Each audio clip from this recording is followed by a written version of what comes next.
નરેન્દ્ર મોદી સાહેબ આવનારા દિવસોમાં ઇન્ડિયામાં પણ ઓલિમ્પિક લાવવાનું વિચારી રહ્યા છે, ત્યારે રમતગમત એમણે દરેક ક્ષેત્રમાં જે કામ કર્યું, જેમાં રમતગમત ક્ષેત્રમાં ખેલ મહાકુંભ જે ગુજરાતમાં ચાલુ કર્યો, ખેલો ઇન્ડિયા જે ઇન્ડિયામાં ચાલુ કર્યું, એનાથી ખરેખર રમતગમત ક્ષેત્રમાં તાલુકા લેવલે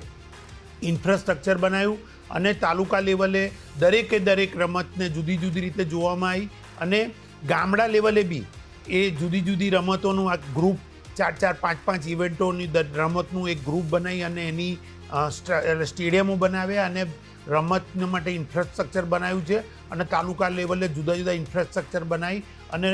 ઇન્ફ્રાસ્ટ્રક્ચર આપ્યા છે. આવનારા દિવસોમાં આપણું જે સેકન્ડ જનરેશન છે એને ખેલનું રમત જિંદગીમાં જેમ ભણવાનું મહત્ત્વ હોય છે એમ ખેલનું બી એક મહત્ત્વ હોય છે અને દરેક વિદ્યાર્થી પોતાના જીવનમાં 2 રમત શરૂઆતમાં રમે અને પછી જે એમાંથી જેમાં નિપુણ હોય એવી એક રમત સિલેક્ટ કરે, પણ મા બાપ એનું ઇન્ટરફિયરન્સ થોડું ઓછું રહે અને કોચ સિલેક્ટ કરે કઈ રમત બાળક રમે. એમાં જો આપણે બધા 7 કોચને અને બાળકને પ્રોત્સાહન આપીએ તો આવનારા દિવસોમાં આપણે પણ આ મોટી જે રમતોત્સવ થાય છે, કોમનવેલ્થ થાય છે, એશિયન ગેમ્સ થાય છે,